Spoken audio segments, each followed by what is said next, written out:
Hello प्यारे बच्चे, तैयार हैं आप लोग? सब मस्त हैं? टनाटन हैं? एकदम मस्त है ना? तैयार हैं? तो आपको याद होगा कि पिछले लोग क्या पढ़े थे? याद है? हाँ सर, पढ़ते यदि बाहरी कोई विद्युत क्षेत्र है, इलेक्ट्रिक फील्ड है, और उसमें कोई आवेश के एक सिस्टम को लाते हैं तो उसका इलेक्ट्रिक पोटेंशियल एनर्जी क्या होगा। डायरेक्ट उसका फार्मूला हमें लिखने के लिए आना चाहिए, और उस पर हमें कभी न्यूमेरिकल क्वेश्चन आपको देंगे, फिर 2-3 न्यूमेरिकल और भी देंगे, और तब उसके बाद आपको बताएंगे। आज शुरू करेंगे सेकेंड चैप्टर का सबसे महत्वपूर्ण थ्योरी, कैपेसिटेंस ऑफ कैपेसिटर। तो तैयार हैं आप लोग? मन कंसंट्रेट करके, फुल कंसंट्रेट करके हम लोग सुनेंगे, आगे बढ़ेंगे। तो तेज़ी से एक क्वेश्चन हम लिखाएंगे इंग्लिश में, आप लोग उसको तेज़ी से लिखेंगे, जवाब देने का।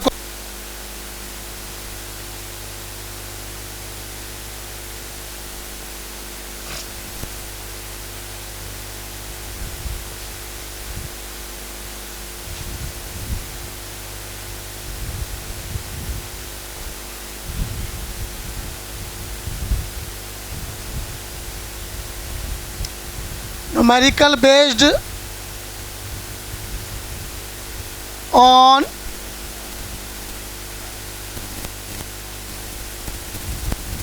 Electric potential energy of A system of two charges in uniform electric field। यहाँ आगे वर्ड जोड़ेंगे एक्सटर्नल यूनिफॉर्म इलेक्ट्रिक फील्ड। तो यहाँ पर एक क्वेश्चन लिखते हैं हम लोग, और उसका जवाब हम लोग सोचेंगे। प्यारे बच्चों, पहले क्वेश्चन लिख देते हैं, तब आपको मैं हिंट्स दे दूंगा, और तब आपको बना के अपने से दिखाना है। तैयार हैं आप लोग? यस सर, रेडी हो जाइए, हम फटाफट क्वेश्चन लिखेंगे।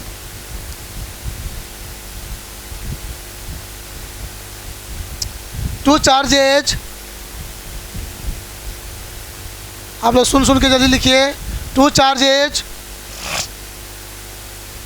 2 microcoulomb and -2 microcoulomb are placed at -4.5, 0, 0, मतलब ये कोऑर्डिनेट दिया हुआ है, एंड 4.500, मतलब यहाँ पर हुआ x का मान -4.5, y का मान 0, z का मान 0, फिर यहाँ पर x का मान हुआ 4.5, y का मान 0, z का मान 0, मतलब ये कोऑर्डिनेट दिया हुआ है इतना centimetre respectively.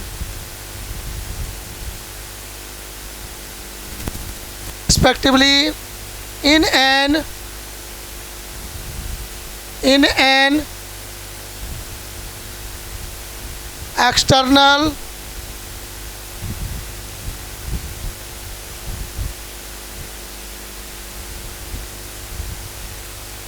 electric field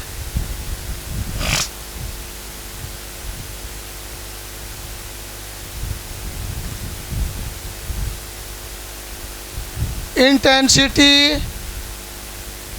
E बराबर 9 × 10⁶ बाय r² न्यूटन पर कूलम्ब। फाइंड द पोटेंशियल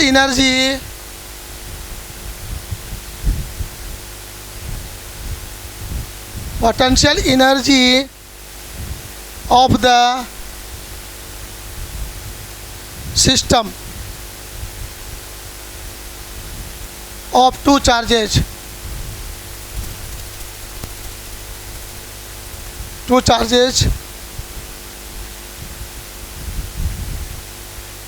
चलिए इस क्वेश्चन को हिंदी में हम लोग देखते हैं क्या कहना।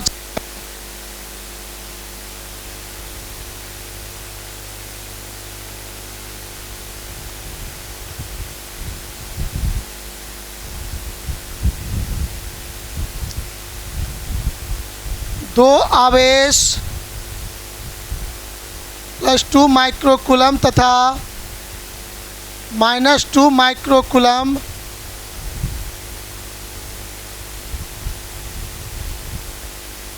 दो स्थिति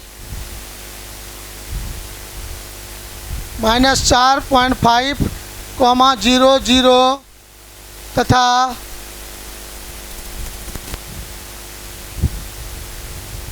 4.500 सेंटीमीटर पर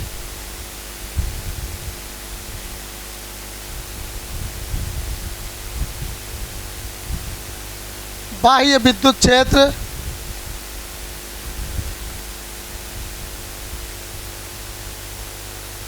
में स्थित है। क्षेत्र की तीव्रता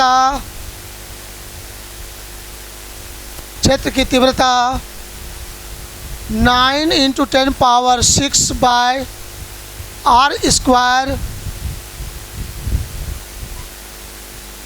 10⁻⁶ न्यूटन पर कूलम है। तो दो आवेशों के निकाय का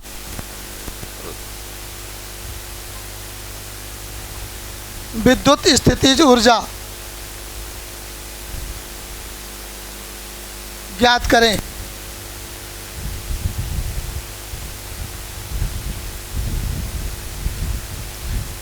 क्वेश्चन आप लिख चुके हैं तो मैं पेज चेंज करूंगा बहुत जल्दी।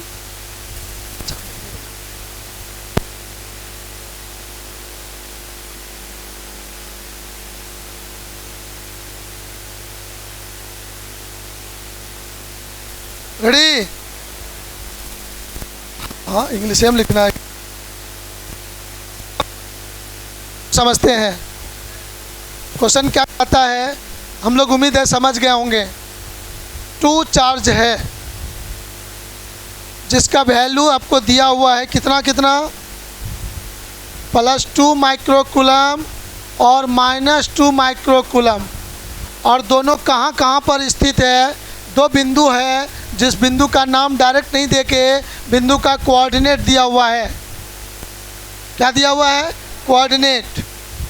अब आपको ये पता होना चाहिए कि दो बिंदु का यदि कोऑर्डिनेट मालूम है तो हम बच्चे लोग उसका पोजीशन वेक्टर बता सकते हैं। कंफर्म? मालूम है ना? Very good. और यदि पोजीशन वेक्टर बता देंगे तब एक्सटर्नल फील्ड का इंटेंसिटी दिया हुआ है, और एक्सटर्नल फील्ड का इंटेंसिटी दिया हुआ है E = 9 × 10⁻⁶/r² दिया है। मतलब R वो बता रहा है, वहाँ पर डिस्टेंस को रिप्रेजेंट कर रहा है। तब कहता है इलेक्ट्रिक पोटेंशियल एनर्जी। क्या कहता है? इलेक्ट्रिक पोटेंशियल एनर्जी, विद्युत स्थिति ऊर्जा उस सिस्टम का निकालना है। तो इस क्वेश्चन को जानने के लिए, बताने के लिए हम बच्चों के पास पिछले क्लास का थ्योरी याद होना चाहिए। क्या मैं उम्मीद करूं कि आपको याद है? किसी को खड़ा करके पूछ देंगे, बता दीजिएगा। हाँ, आ गया कि नहीं सर? चलिए क्वेश्चन आपके पास है। मैं ये क्वेश्चन सिर्फ एक बहाना लिया हूँ कल के पढ़े हुए थ्योरी को याद करवाने के लिए। तो चलिए इस बहाने से हम लोग क्वेश्चन को सॉल्व करने के बहाने से थ्योरी को याद करेंगे। तो कितने बच्चों को कल का कुछ भी याद है? अब सब बच्चा को पूछेंगे तो समय लगेगा कि नहीं? तो जब पूछा जाए कि कौन कौन जानते हो तो हाथ उठा दिया करो, सब हाथ उठा दिया करो, मेरा हिम्मत बढ़ेगा। और सबको तो हम पूछेंगे नहीं है ना बारी बारी से, क्या पूछेंगे? नहीं सर।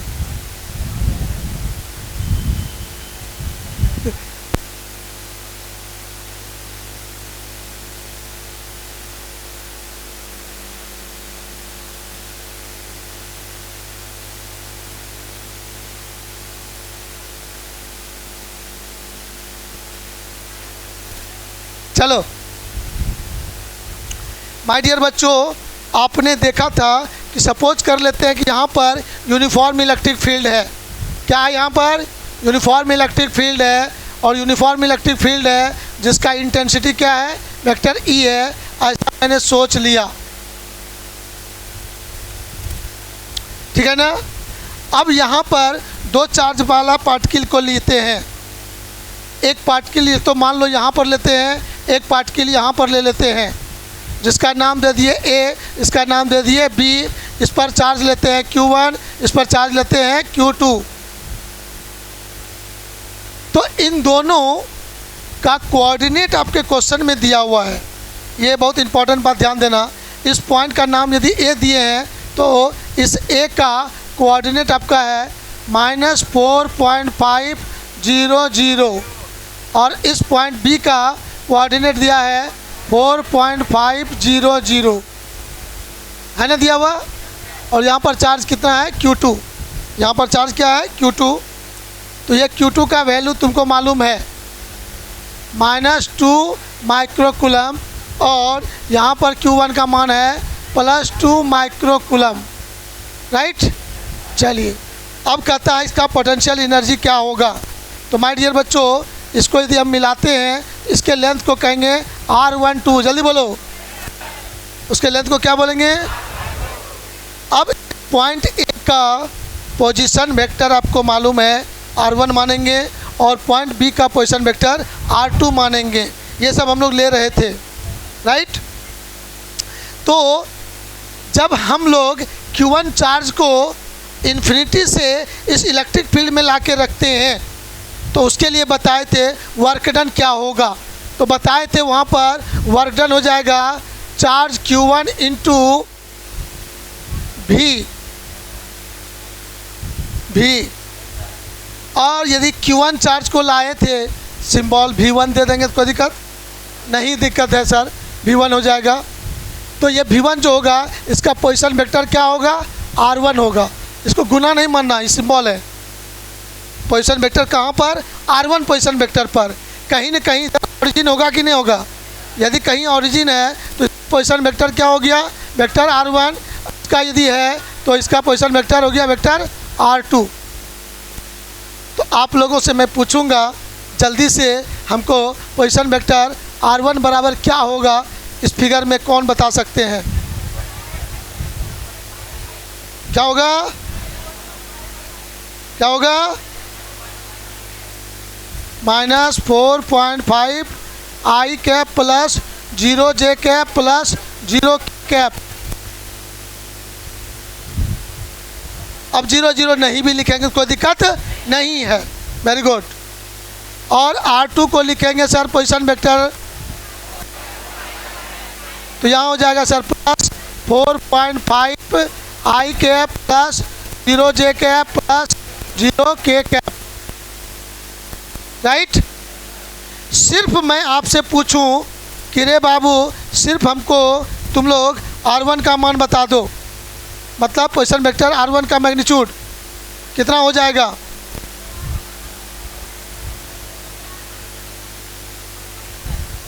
कितना हो जाएगा? कितना हो जाएगा?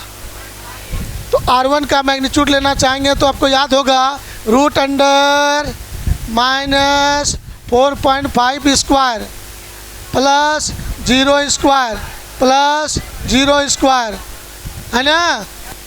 तो सर R1 बराबर फाइनली हमको मिल गया यहाँ पर कितना?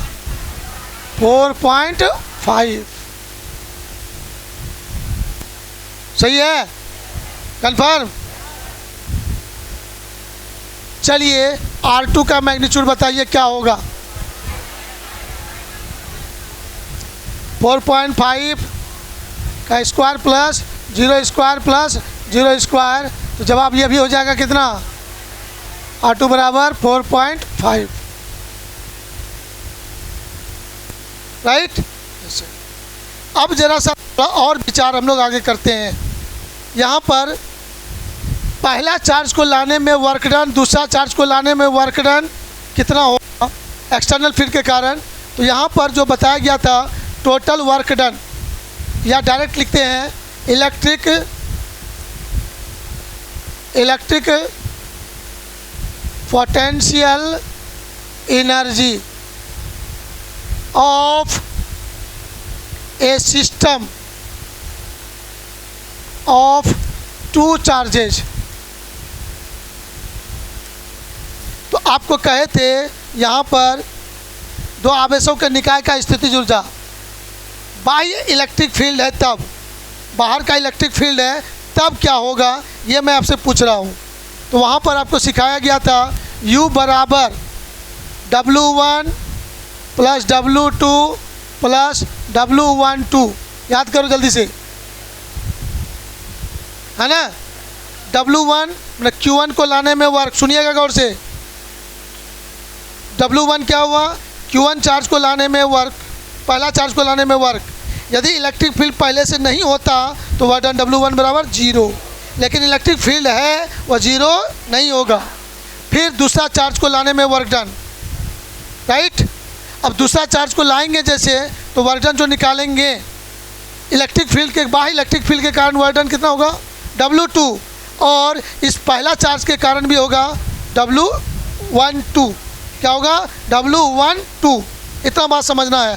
तो इस W1 को तुम लोग लिखोगे चार्ज Q1 इंटू पोटेंशियल, कहाँ पर, R1 पोजिशन वेक्टर पर, प्लस इंटू नहीं समझेंगे इसको, R1 पोजिशन वेक्टर पर पोटेंशियल, फिर Q2 चार्ज इंटू पोटेंशियल कहाँ पर, R2 पोजिशन वेक्टर पर, R2 पोजिशन वेक्टर यहाँ हुआ कि नहीं हुआ, प्लस उसके बाद आपको सिखाए थे Q1 के कारण यहाँ पोटेंशियल जो भी होगा तो वो सिखाए थे, तो Q2 into 1/4 pi epsilon naught into Q1 by R12, इसके कारण यहाँ पोटेंशियल निकालते थे, दूरी लेते थे R12। तो ये स्टेप आपको याद हो जाना चाहिए, कल भी बताया था। अब इस सबको हम कहेंगे भुला जाइए, बहुत इजी एक फार्मूला आपको दिखा देते हैं, डायरेक्ट उसको याद रखिएगा। बाई इलेक्ट्रिक का डेंसिटी कितना है, वेक्टर E है कि नहीं है, उस E को डायरेक्ट यूज करेंगे, आप लोग ध्यान दीजिएगा। तो यहाँ पर आपको भरसक एक चीज़ सिखाए थे, उम्मीद है आपको याद होगा कि सर E बराबर V/R, जल्दी बोलो है ना। तो यहाँ से V को रिप्लेस करेंगे, कहेंगे E इंटू R, कहेंगे कि नहीं कहेंगे। तो R1 पोजीशन वेक्टर पर इंटेंसिटी लेंगे, तो यहाँ दूरी क्या लेंगे R1, R2 पोजीशन वेक्टर पर इंटेंसिटी लेंगे, तो यहाँ क्या लिखेंगे R2 लिखेंगे। बस यही बात आपको दिमाग में सेट करना है। चलिए इतना बात हम लोगों को सेट कर लिए, तब हमारा फाइनल इक्वेशन यहाँ पर जो अब लिखेंगे हमारा इक्वेशन चेंज हो जाएगा, तब हो जाएगा U बराबर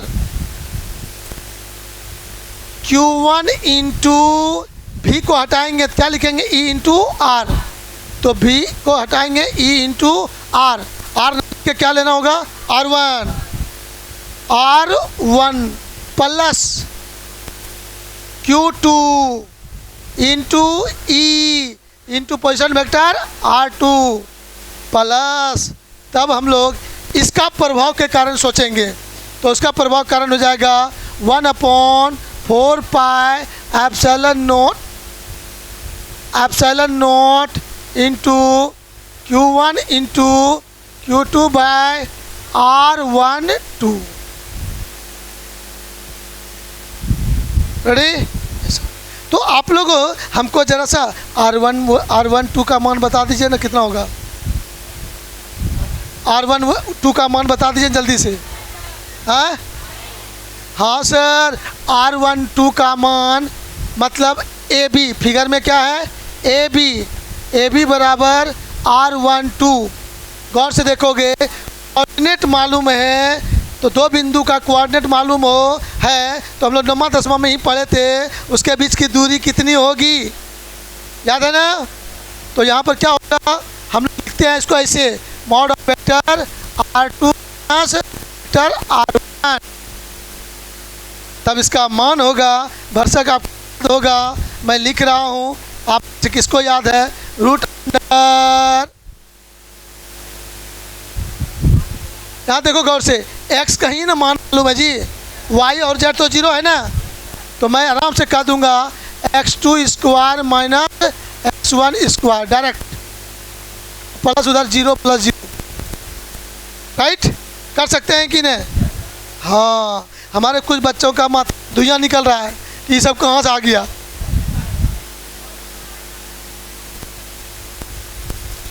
x2 माइनस x1 का whole square plus 0 plus 0।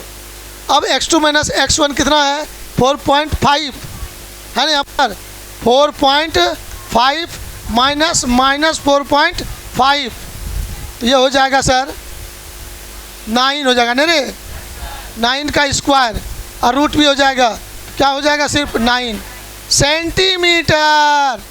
Please सावधान, सवाल में एक जगह सेंटीमीटर लिखा हुआ था, अब मीटर में नहीं बदलेंगे तो एक्सीडेंट हो जाएगा, राइट। तो इसको बदल देंगे, ये हो जाएगा सर 9 × 10⁻² मीटर। चलिए, अब सारे स्टेप क्लियर हैं, आप जल्दी से छाप लीजिए। हमारे कुछ बच्चे टिंग टिंग कर रहे हैं, देखें जरा कहाँ क्या तकलीफ़ है, किन किन बाबू को तकलीफ़ है। यश कुमार, बोलो यश कुमार, क्या तकलीफ़ है, जल्दी लिखिए आप लोग।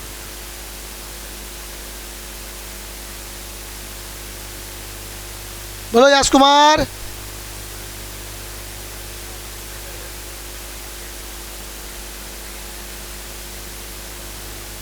ना है कोई पूछने वाला रे,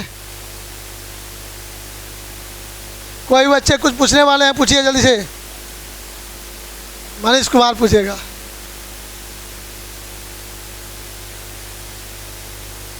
हाँ मनीष कुमार, बोलो तो क्या पूछना है। प्रणाम नहीं करना, क्वेश्चन पूछिए डायरेक्ट।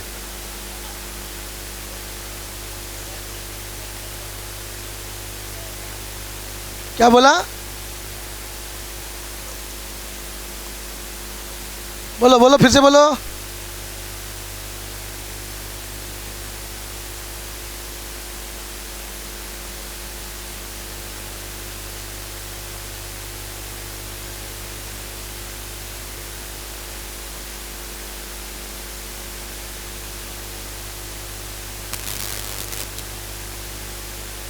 चलिए, हो गया, जल्दी से लिखिएगा बाबू।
चेंज करूं,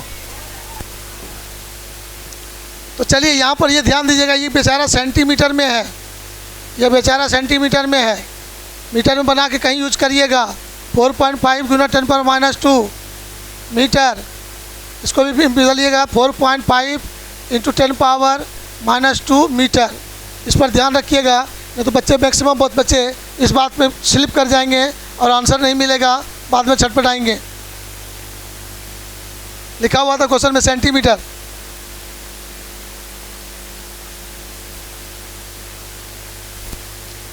अब आपका स्टेट फार्मूला नीचे दिख रहा है, हमें इसी फार्मूला पर डायरेक्ट हेल्प लेना है और सवाल को बनाना है। ये फार्मूला आपके दिलो दिमाग में डायरेक्ट लिखने की आदत होनी चाहिए।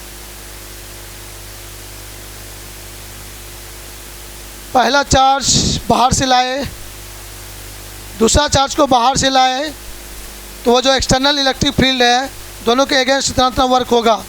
लेकिन Q1 चार्ज ला के जब दूसरा ला रहे हैं उसके कारण जो वर्क होगा ये होगा। वर्क को हम लोग जोड़ दिए और direct total electric potential energy हमारा निकल गया। अब सभी मान को बैठाइए आप लोग। मान को बैठाने में भी थोड़ी सावधानी रखनी है। आइए ध्यान से हम लोग सीखते हैं। रेडी,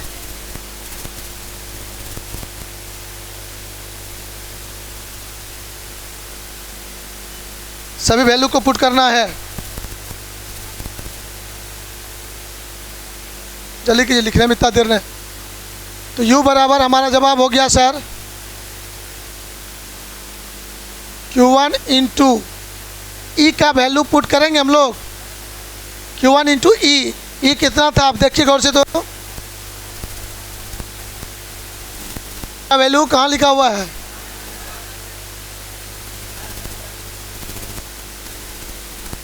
ये गौर से देखिए, R स्क्वायर है उसको गौर से देखना है। R स्क्वायर है उसको ध्यान से देखोगे तो 9 इंटू 10⁻6 SI यूनिट है, इसलिए यूनिट बदलने की ज़रूरत नहीं है। यह वैल्यू पुट करेंगे वहाँ पर। Q1 into 9 into 10⁻6 bye R1 square करना होगा। 1 है तो 1, 2 है तो 2 इंटू R1 लिखा हुआ है क्वेश्चन में। Q1 इंटू E का वैल्यू पुट किया ये into R1 plus Q2 into E का वैल्यू पुट करेंगे फिर से 9 into 10⁻6 by R2 square into R2 plus 1/4πε0 into Q1 into Q2 by R12। E1 E2 को मैंने पहले पुट कर दिया। अब वहाँ गौर से देखोगे आप लोग, यहाँ पर एकदम सावधानी से देखोगे, R1 और स्क्वायर ख़त्म हो जाएगा और यहाँ पर R2 और स्क्वायर ख़त्म हो जाएगा, तो R2 नीचे में आ जाएगा। चलो अब सारे टर्म का वैल्यू आपको एकदम दिख रहा है साफ साफ, आपके नॉलेज में यदि दिमाग में रहे सब बात तो पुट करोगे। Q1 क्या पुट करोगे? 2 इंटू 10⁻6 माइक्रो को हटाना है। प्लीज़ कंसंट्रेट, यहाँ पर ध्यान देना। चार्ज का वैल्यू माइक्रो है, इसको रिमूव करोगे तो 2 इंटू 10⁻6 कूलम होगा कि नहीं होगा? ध्यान दीजिएगा, ठीक है। तो इतना हो गया 2 into 10⁻6 into 9 into 10⁻6 bye R1 का वैल्यू 0.45 इंटू 4.5 इंटू 10⁻² है ना, यस। प्लस Q2 का वैल्यू है -2 into 10⁻6 into 9 into 10⁻6 by 4.5 into 10⁻² plus. अब आइए इस पूरे टर्म का वैल्यू क्या होता है? 9 इंटू 10⁻9 इंटू Q1 का वैल्यू 2 इंटू 10⁻6 इंटू Q2 का वैल्यू -2 इंटू 10⁻6 बाय R12 का वैल्यू कितना था? 9 सेंटीमीटर को मीटर में लेंगे -2। 4.5 जुड़ गया था वहाँ पर और उसका वैल्यू हो गया था 9। देखिए गौर से, क्लियर हो गया। अब आप भाई मैथमेटिक्स है प्योर, जोड़ घटाओ बच्चा वाला, अब इसमें हमको सिखाना कुछ नहीं है, सॉल्व कर दीजिएगा, आंसर हो जाएगा। आप लोग फटाफट बोल सकते हैं, सॉल्व करके इसका वैल्यू क्या सॉल्व हो जाएगा। ये तो 2 बार में कट ही जाएगा सर। 4.5 इंटू 2 9 नहीं होगा। ऐसे ठेला चालक भी बता देगा, 4.5 टका 4.5 टका नोट का। हाँ यो कट जाएगा, सोच के दिया था कि आपको सॉल्व करने में आसानी लगे, और यहाँ पे सारा 9 चला गया नहीं। ये सर अब देखो ये क्या हो जाएगा तुम्हारा, ये 6 भी गया काम से, 2 दूना 4, 4 इंटू 10 पावर 2, ये ऊपर चला जाएगा नहीं, प्लस सेम, लेकिन माइनस हो जाएगा इस बार, माइनस 4 इंटू 10 पावर 2 नहीं। अब लास्ट वाला का माइनस प्लस माइनस होगा, यहाँ भी 9 खत्म ही हो गया है, 2 2 जा 4, 4 इंटू 6 6 12, 12 में 9 2 11 चला गया,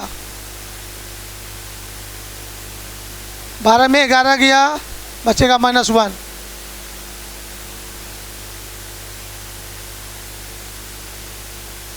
प्लस हो गया तो 9 11 करवे किए, 9 4 13 काम रे, 2 9 2 11 11, यहाँ -12 -1, क्या ठीक है ना। हाँ सर, वो अभी दिमाग काम नहीं करेगा, हमको पता है ना, जोर जवान लोग का ऐसे दिमाग नर्वस होता है।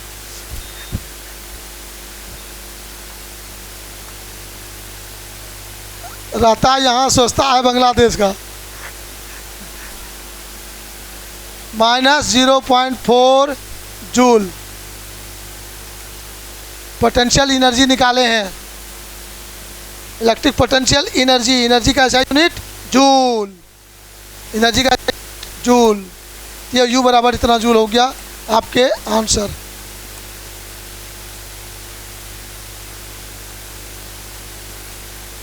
तो चलिए, ये सवाल बनवाने का मेरा उद्देश्य था, छोटे छोटे बातों को आप कम से कम सोचने के लिए सीख जाइए। तो मैं उम्मीद करूंगा कि आपने सोचने के लिए सीख गया, राइट। यस सर, आपने कहा था 1 2 सवाल बनवाइए सर। पेज चेंज कर दें। हाँ, कुछ बोल रहे थे उधर।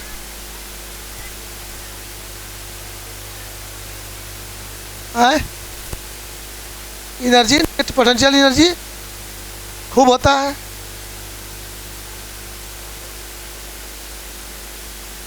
इलेक्ट्रिक पोटेंशियल एनर्जी खूब होता है, नेगेटिव ही होता है, नेगेटिव ही होता है।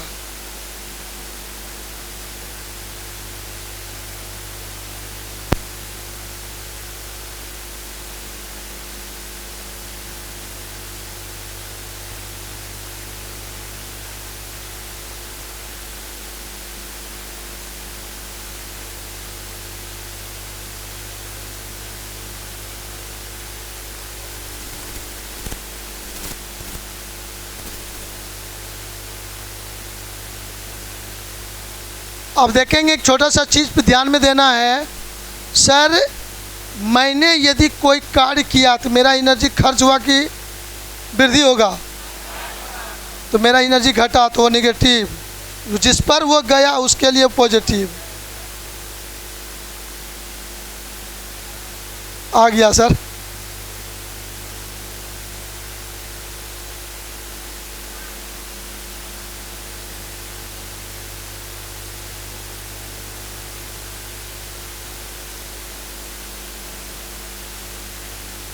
An electron moves from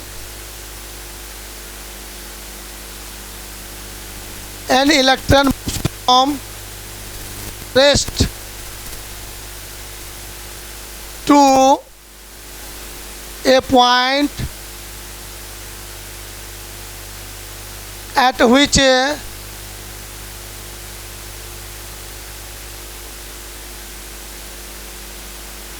Potential is 100 volt. Potential is 100 volt.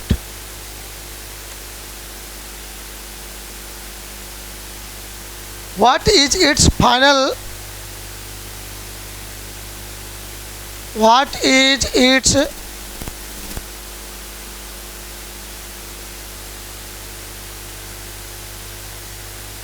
energy? Final energy when it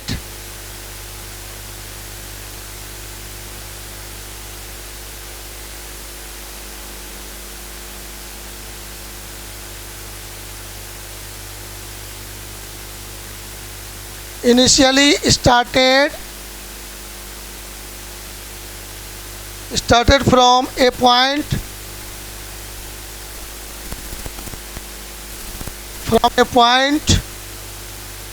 at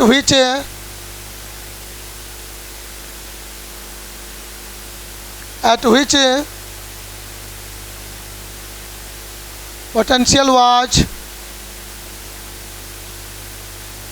potential was 80 volt.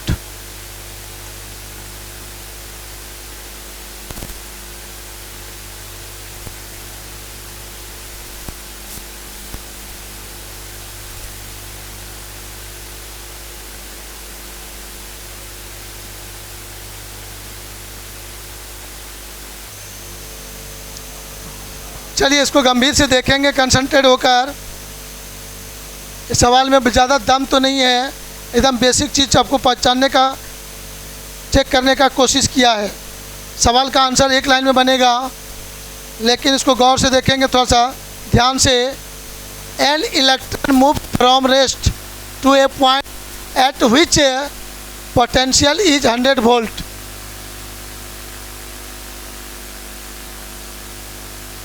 An electron is moved from at rest to a point at which potential is 100 volt. Suppose करो कि कह रहा है कि एक electron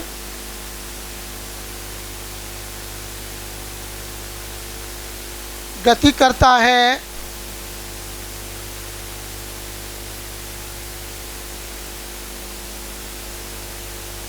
वहाँ से जहाँ विभव 100 वोल्ट है।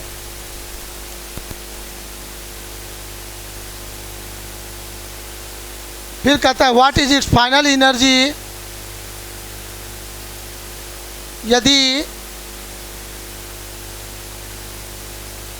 वह इलेक्ट्रॉन 80 वोल्ट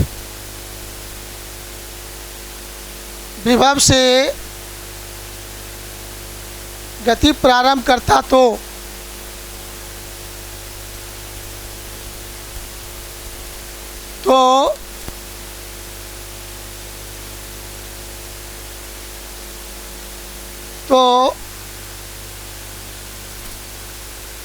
उसका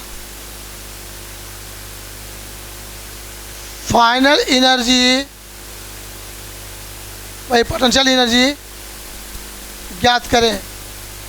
तो बहुत ज़्यादा बुद्धि नहीं लगाना है सर। एक पॉइंट पर पोटेंशियल है दिया हुआ है 80 वोल्ट, और यहाँ से दूसरा पॉइंट है पोटेंशियल यहाँ पर ले जाना है 100 वोल्ट है।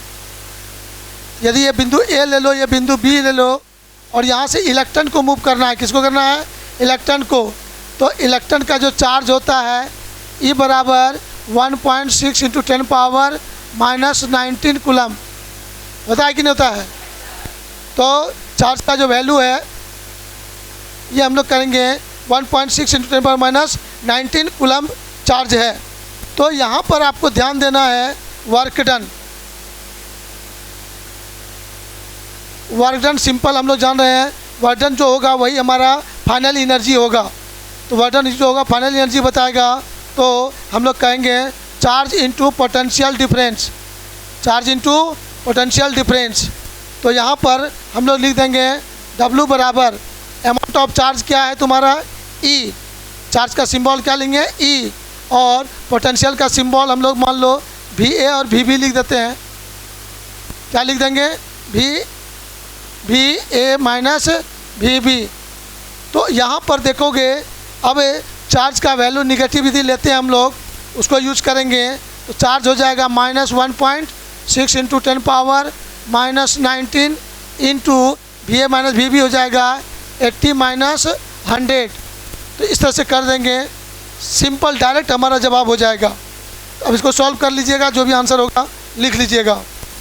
सॉल्व कीजिएगा तो -20 तो 16 दूना 32, यहाँ 20 ना है रे, तो 20 है तो 2 से करेंगे 3.2 होगा, लेकिन 32 हो जाएगा।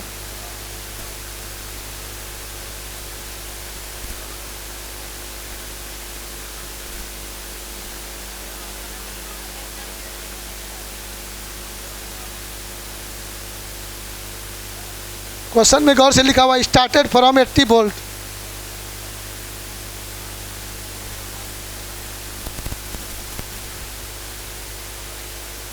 हाँ खटान तो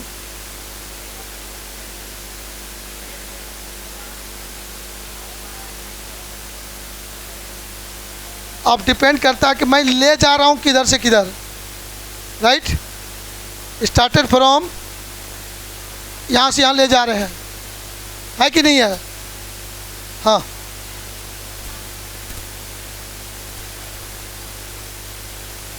है ना। पोटेंशियल डिफरेंस हो जाएगा, तो दो बिंदु के बीच का पोटेंशियल डिफरेंस। यहाँ से यहाँ तक ले गए हैं हम लोग, स्टार्टेड फ्रॉम उस पॉइंट से जहाँ से 80 हो रहा है, जहाँ पर 80 वोल्ट है वहाँ ले जा रहे हैं। तो यहाँ पर वर्डन क्या हो जाएगा? Charge into potential difference. तो चार्ज कितना है तुम्हारा? चार्ज जो भी है इलेक्ट्रॉन है, इलेक्ट्रॉन का जो चार्ज है वो लेंगे, है ना। तो यहाँ पर देखना गौर से, दो सेंस है। यदि माइनस साइन यूज करें, माइनस साइन यूज करें तब तो हम लोग देखेंगे कि वर्क डन जो होगा, जो हम लो पोटेंशियल से हाई पोटेंशियल की ओर ले जाना चाहेंगे, करेंगे ना, तो वहाँ पर माइनस चार्ज हमेशा जो थ्योरी पढ़े थे पॉजिटिव चार्ज को लाते थे। किसको लाते थे? पॉजिटिव चार्ज के अनुसार सारा थ्योरी पढ़े थे। लेकिन यहाँ पर चार्ज कौन सा है? निगेटिव चार्ज है, तो उसके लिए सोच भी हमारा क्या होगा? पलट जाएगा यहाँ, राइट। सोच भी क्या हो जाएगा? पलट जाएगा। यदि पॉजिटिव चार्ज को ला रहे हैं तो उसके लिए जो जो सोचे हैं, जैसे निगेटिव चार्ज को लाएंगे हमारा थॉट वहाँ पर क्या होगा? पलट जाएगा। इसलिए यहाँ पर हम लोग ऐसा काम करते हैं। यहाँ पर हो जाएगा 32 इंटू 10 पावर 19 जूल। क्या हो जाएगा? जूल। लेकिन एक चीज़ ध्यान देना गौर से, यहाँ पर जो हम लोग एनर्जी लिखने जा रहे हैं, उस एनर्जी को मॉडर्न फिजिक्स के क्लास में एक चीज़ बताए थे, इलेक्ट्रॉन वोल्ट, एनर्जी का स्मॉलेस्ट यूनिट। यदि एकदम वेरी स्मॉल पार्टिकल को मूव करा रहे हैं, गति करा रहे हैं, तो उसके एनर्जी को हमें किस में व्यक्त करना चाहिए? इलेक्ट्रॉन वोल्ट में एक्सप्लेन करना चाहिए। तो अब इतना जूल को हम इलेक्ट्रॉन वोल्ट में बदलने के हैं, तो उम्मीद है कि आप लोग कर सकते हो। जो बच्चे उस क्लास को अटेंड किए हैं तो उनको थोड़ा बहुत याद ज़रूर होगा। और कहा था ज़्यादा मत याद रखो, एक लाइन याद रखो, 1 इलेक्ट्रॉन वोल्ट बराबर कितना जूल। नहीं बोले? नहीं याद है कुछ?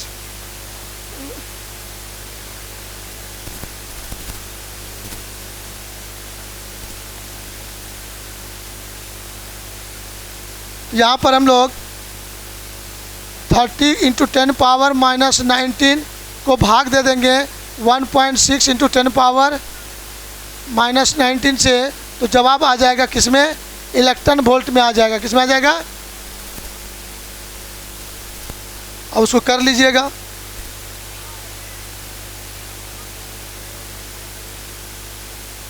Twenty electron volt. हालांकि वो आपके मन पे डिपेंड किया। हालांकि याद रखेंगे छोटे छोटे पार्टिकल की एनर्जी को हमेशा इलेक्ट्रॉन वोल्ट में भी एक्सप्रेस किया जाता है, लेकिन वो तभी आप लिखना जब क्वेश्चन में लिखा रहेगा तब कि एनर्जी का वैल्यू किस में चाहिए? इलेक्ट्रॉन वोल्ट में चाहिए, तब आप ऐसा काम करोगे। अदरवाइज आंसर किस में लिखोगे? जूल में लिखोगे, राइट। आपके क्वेश्चन में लिखा हुआ भी था find energy in electron volt, हमने उस लाइन को छोड़ दिया था, राइट। ये इसको नोट कर लीजिए जल्दी से।